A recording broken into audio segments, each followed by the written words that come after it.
Hi all, welcome back to vision vibes. ഇന്ന് നമ്മളിവിടെ share ചെയ്യാൻ പോകുന്നത് വിഷൻ ബോർഡ് തയ്യാറാക്കാനുള്ള 5 സ്റ്റെപ്സിനെ കുറിച്ചാണ്. ഒന്നാമത്തെ സ്റ്റെപ്പ് എന്ന് പറയുന്നത് സെറ്റിംഗ് ഗോൾസ് ആണ്. For example, happy family, PSC exams, make a garden, buy a car, joining a course, travelling, അങ്ങനെ പല പല ഗോൾസും കാണും എല്ലാവർക്കും അല്ലേ. അപ്പോൾ ഇതൊക്കെ നിങ്ങളൊരു പേപ്പറിൽ അടുക്കി പെറുക്കി എഴുതി വെക്കുക. അതിനുശേഷം സ്റ്റെപ്പ് 2 എന്ന് പറയുന്നത് വിഷൻ ബോർഡിന് വേണ്ട ചിത്രങ്ങളും മോട്ടിവേഷണൽ കോട്ട്സും ശേഖരിക്കാം. നേരത്തെ നമ്മൾ പറഞ്ഞില്ലേ ഹാപ്പി ഫാമിലി അല്ലെങ്കിൽ PSC എക്സാം, അങ്ങനെ ഇതുമായിട്ട് റിലേറ്റ് ചെയ്ത പിക്ചേഴ്സൊക്കെ, ഹാപ്പി ഫാമിലിയുടെ പിക്ചേഴ്സോ അല്ലെങ്കിൽ PSC എക്സാമായിട്ട് റിലേറ്റ് ചെയ്ത് ഗൈഡ്സിൻ്റെയോ അല്ലെങ്കിൽ ബുക്കുകളുടെയോ ഒക്കെ പിക്ചേഴ്സ് നിങ്ങൾ എന്ത് ചെയ്യുക, നെറ്റിൽ നിന്ന് ഡൗൺലോഡ് ചെയ്തെടുത്ത് വെക്കുക. പിന്നെ ബൈ എ കാർ, നിങ്ങൾക്ക് ഇഷ്ടമുള്ള കളറിലുള്ള കാറ് വേണമെങ്കിൽ ആ കാറിൻ്റെ പിക്ചേഴ്സൊക്കെ നിങ്ങൾ എന്ത് ചെയ്യണം, ഡൗൺലോഡ് ചെയ്ത് കയ്യിൽ വെക്കുക. അതിനുശേഷം പിന്നെ മോട്ടിവേഷണൽ കോട്ട്സ് കളക്ട് ചെയ്യണം. അതായത് for example, don't just wish for it, work for it. അതായത് എന്ത് ചെയ്യാം, നമുക്കിപ്പോൾ ഒരു ആഗ്രഹമുണ്ട്, എനിക്കിപ്പോൾ 60-ൽ 59 മാർക്ക് ഒരു എക്സാമിന് വേണം. അപ്പം എനിക്ക് പഠിക്കാനുള്ള 4 ചാപ്റ്റേഴ്സാണ്. അപ്പം ഞാൻ എന്ത് ചെയ്യണം, ചുമ്മാ എനിക്കിങ്ങനെ 60-ൽ 59 മാർക്ക് കിട്ടണമെന്ന് ആഗ്രഹിച്ചാൽ മാത്രം പോരാ, അതിനുവേണ്ടി വർക്ക് ചെയ്യണം.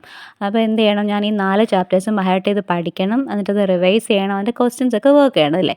ഇതൊക്കെ വർക്ക് ചെയ്തിട്ട് ഞാൻ എക്സാം എഴുതി കഴിഞ്ഞാൽ എനിക്ക് അതിൻ്റേതായ റിസൾട്ട് കിട്ടും അല്ലേ. അല്ലാതെ നമ്മൾ ചുമ്മാ വിഷ് ചെയ്തിട്ടിരുന്നാൽ നമുക്ക് കിട്ടുമോ, ഇല്ല, നമ്മൾ വർക്കും കൂടെ ചെയ്യണം. അപ്പം don't just wish for it, work for it.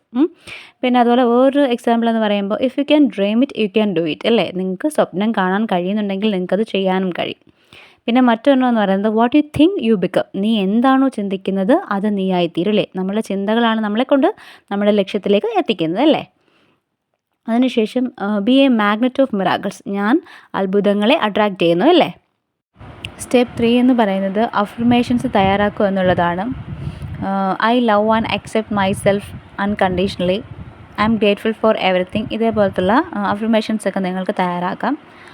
മലയാളത്തിൽ അഫർമേഷൻസ് വേണമെങ്കിൽ, എൻ്റെ ജീവിതത്തിൽ നല്ല കാര്യങ്ങൾ വരുന്നു, ഞാൻ വളരുന്നു, ഞാൻ വിജയിക്കുന്നു, ഇത്തരത്തിലുള്ള അഫർമേഷൻസൊക്കെ മലയാളത്തിൽ നിങ്ങൾക്ക് യൂസ് ചെയ്യാം. അഫർമേഷൻസ് തയ്യാറാക്കുമ്പോൾ കൂടുതലും ഇൻസ്പിറേഷണലായിട്ട് വേണം തയ്യാറാക്കാനായിട്ട്.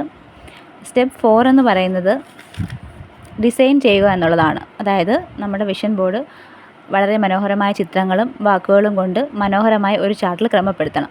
ഏറ്റവും പ്രധാനപ്പെട്ട ലക്ഷ്യങ്ങൾ മധ്യഭാഗത്ത് വയ്ക്കാൻ ശ്രമിക്കണം. കഴിവതും കളർഫുള്ളായിട്ട് തയ്യാറാക്കുവാൻ ശ്രമിക്കുക. എപ്പോഴും നിങ്ങളെ ഇൻസ്പയർ ചെയ്യുന്ന വിധത്തിൽ വേണം ഇത് തയ്യാറാക്കാനായിട്ട്. നിങ്ങൾക്ക് ഇപ്പോൾ ഏറ്റവും ഇഷ്ടം ഒരു BMW കാറാണെങ്കിൽ നിങ്ങൾ അതിൻ്റെ ചിത്രം എടുത്ത് വെട്ടി ഏറ്റവും മധ്യത്തിൽ വെക്കുക. പിന്നെ ചുറ്റിലും കോട്ട്സും അഫർമേഷൻസും ഒക്കെ യൂസ് ചെയ്യുക. അങ്ങനെ വളരെ മനോഹരമായ രീതിയിൽ വേണം നിങ്ങൾ ഇത് നിർമ്മിക്കാൻ. സ്റ്റെപ്പ് 5 എന്ന് പറയുന്നത് ഈ വിഷൻ ബോർഡ് നിങ്ങൾ ദിവസവും കാണുന്ന സ്ഥലത്ത് വെക്കുക എന്നുള്ളതാണ്. ഇത് തയ്യാറാക്കിയ ശേഷം എവിടെയെങ്കിലും കൊണ്ട് വെച്ചാൽ പോരാ. ഒന്നുകിൽ നിങ്ങളുടെ പഠന മേശയ്ക്ക് സമീപമോ അല്ലെങ്കിൽ നിങ്ങൾ കിടക്കുന്ന ബെഡിൻ്റെ ഓപ്പോസിറ്റുള്ള വാളിലോ.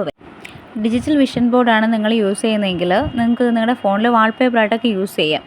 അപ്പം ഇങ്ങനെ വാൾപേപ്പറായിട്ടോ അല്ലെങ്കിൽ വീട്ടിൽ മേശയ്ക്കരികിലോ ഒക്കെ യൂസ് ചെയ്യുകയാണെങ്കിൽ ഇത് നിങ്ങൾക്കിത് കാണുന്ന സമയത്ത് തന്നെ നിങ്ങൾക്ക് നിങ്ങളുടെ ലക്ഷ്യം എന്താണെന്ന് പെട്ടെന്ന് ഓർമ്മ വരികയും അത് നിങ്ങൾക്കൊരു ദിശാബോധം നൽകുകയൊക്കെ ചെയ്യാം. എനിക്ക് എൻ്റെ ലക്ഷ്യം നേടിയെടുക്കണം, അതിനുവേണ്ടി ഞാൻ പരിശ്രമിക്കണം എന്നുള്ളൊരു ബോധം നിങ്ങൾക്ക് നൽകും. ചില സമയം നമുക്ക് ഇന്ന ലക്ഷ്യങ്ങളൊക്കെ കാണുമെന്ന് നമ്മൾ ഇങ്ങനെ മനസ്സിൽ വിചാരിക്കും, പക്ഷേ കുറച്ച് കഴിയുമ്പോൾ നമ്മളത് മറന്നു പോയിട്ടുണ്ട്. അപ്പം ഈ വിഷൻ ബോർഡ് നമ്മളെ അതിന് സഹായിക്കില്ല. നമ്മുടെ ലക്ഷ്യങ്ങളൊക്കെ നമ്മൾ ചിത്രരൂപത്തിൽ ഒഴിച്ച് വെക്കുമ്പോൾ അത് പെട്ടെന്ന് നമ്മുടെ മൈൻഡിനെ അത് അട്രാക്റ്റ് ചെയ്യും അല്ലേ.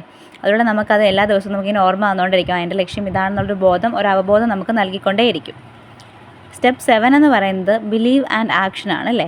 അതായത് ഇപ്പം നമുക്ക് ഒരു കാര്യം, ഒരു ലക്ഷ്യമുണ്ടല്ലേ, ആ ലക്ഷ്യം നമുക്ക് ലഭിക്കുമെന്ന് നമ്മൾ എന്ത് ചെയ്യണം, ആദ്യം വിശ്വസിക്കണം. അതിനുശേഷം പിന്നെ നമ്മൾ അതിലേക്കുള്ള ഓരോ സ്മാൾ സ്റ്റെപ്സും എടുത്ത് വയ്ക്കുക. ഡിയേഴ്സ്, എല്ലാവർക്കും വീഡിയോ ഇഷ്ടമായെങ്കിൽ ലൈക്കും ഷെയറും ചെയ്യണം. അതോടൊപ്പം സബ്സ്ക്രൈബും കൂടി ചെയ്തേക്കണേ. അപ്പോൾ tata, bye bye, see you soon.